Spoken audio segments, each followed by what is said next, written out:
Mr. Vicente Domingo for Senator, Independent. Sir?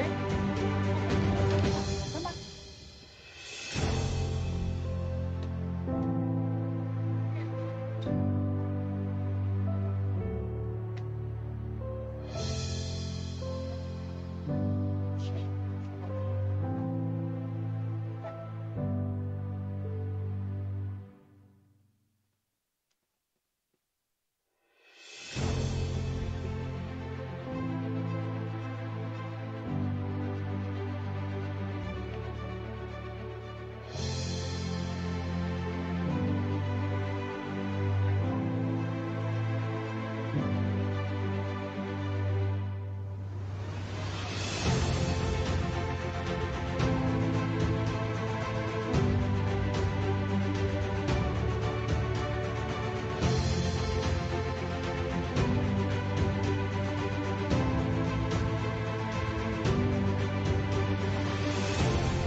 Salamat po.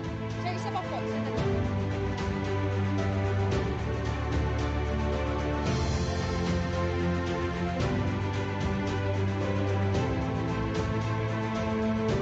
Okay, maraming salamat po. Asan na yung kasama?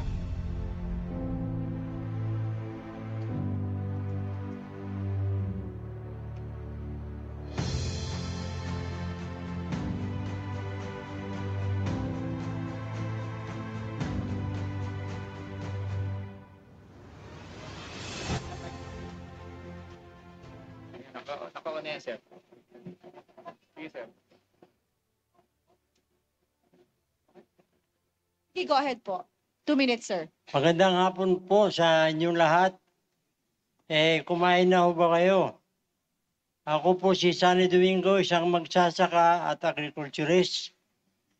Hindi ko lang alam kung nakakain na kayo, nakatikim na kayo ng masarap na bigas.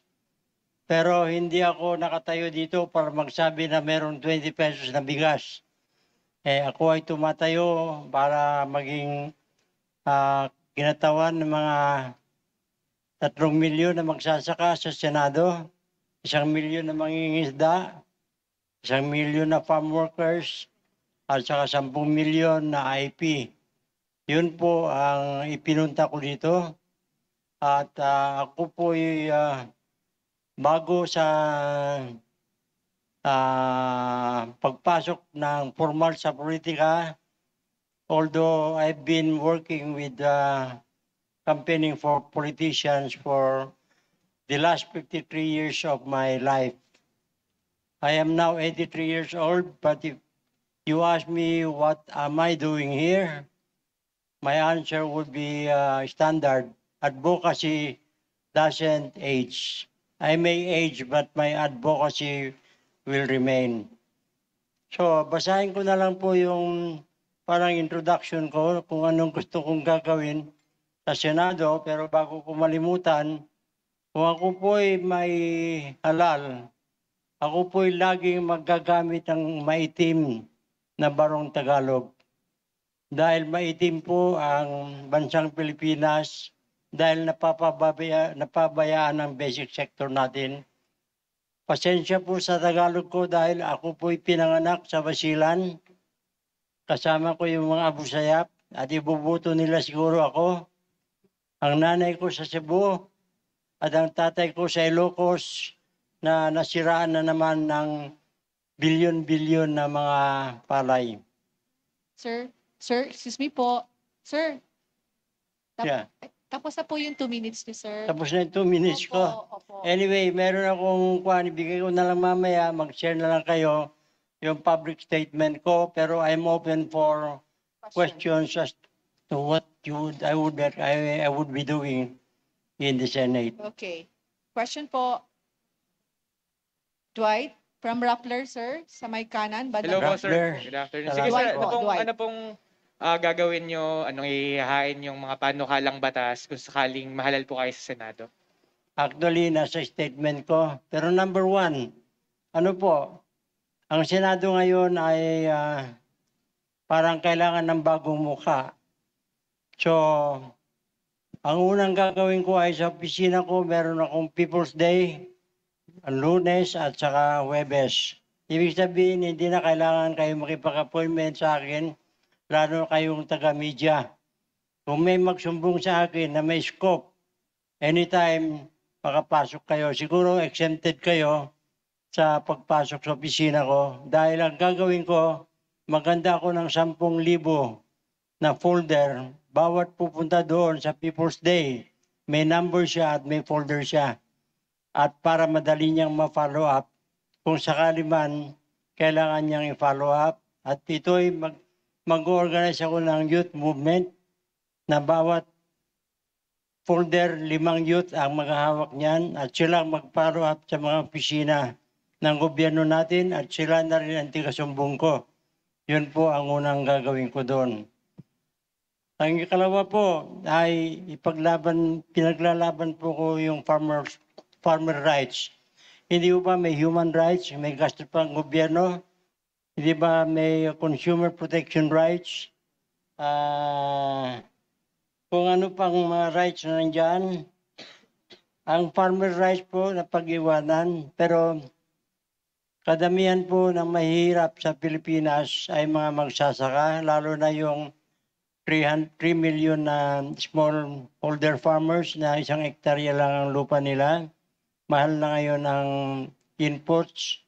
Kailangan nilang ma-organize na, ma-cluster, ma-consolidate. Ang tawag po namin dyan, Get Smart Farms. Nasa YouTube yan. Sa YouTube, nakalagay sa Politics Today, Talk News TV, Part 2, March 25, 2017 pa. Yun po ang pinaglalaban natin for the last 53 years na dapat mangyari sa Pilipinas. So, isa lang yan sa, dalawa yan sa kasagutan ko sa tanong ng tiga Rappler.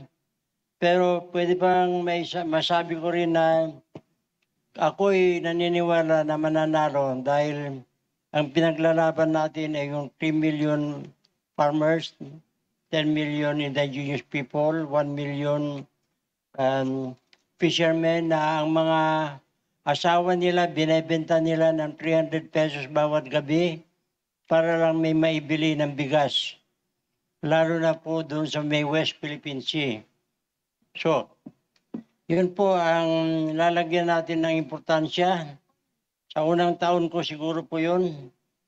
At ang political platform po ay to convince the government and Congress to have a paradigm shift in budgeting agro-industrial hubs, not PUGO hubs, to be owned by the producers with professional management to serve as catalysts in promoting the circular economy for nation building and job creation to the millions of agricultural graduates and unemployed professionals. Alam ba ninyo, yung mga scholar natin ng bayan, 70% walang trabaho ngayon. Bakit walang trabaho? Dahil ang budget natin sa agriculture is 10% lang. Anong job creation na magawa niyan? So yun po ang ipapanukala natin na dapat mabaliktad ang budget. Dapat mas marami ang budget ng food security, in addition to the education. Yung national security po ay ibang usapan po yan. Pero ang atin lang po ay madagdagan dapat ng budget para sa agrikultura kahit na abot man lang ng 1/3 of the total budget. Para po may magawang public investment para magkaroon po ng additional 1 million hectares. Alam po nyo, nung ginawa ng irigasyon, 50 million lang po tayo. Ngayon, 110 million tayo. Mula kay Marcos, dapat naglagay ang mga bagong presidente ng mga 100,000 hectares every year sa irigasyon. Hindi ho tayo sana naghihirap ng bigas ngayon. Kaya ko tinanong, habang ganitong sitwasyon natin, kahit kailan hindi kayo makatikim ng masarap na bigas. Pero kung manalo tayo at magawa natin itong programang ito, lahat kayo makatikim ng milagrosa na bigas. Yan lang po. ang sagot ko sa Rappler. Thank you po. Thank Thank you. you. Meron pa pong magtatanong? Nasagot ko na ho lahat. Sir, wala na po. Okay na po, sir. Okay na po yung 8 minutes niyo, sir. Tapos na po. Okay na. Okay, maraming salamat po. Sana na paabot ko sa inyo ng message ng mga magsasaka at mga isda natin. Sir, maraming salamat din po. Sir, sa gitna na po kayo.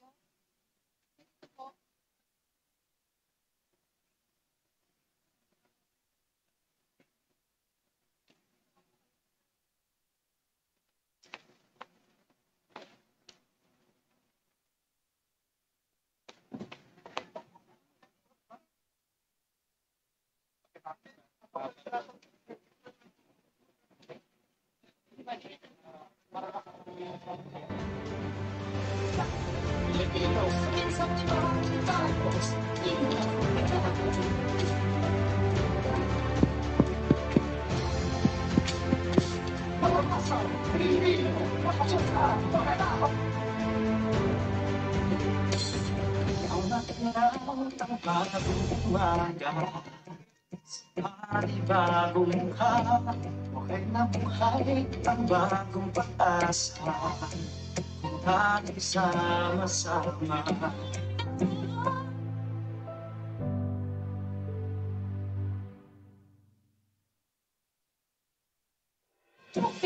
Pilipino, isa tayo.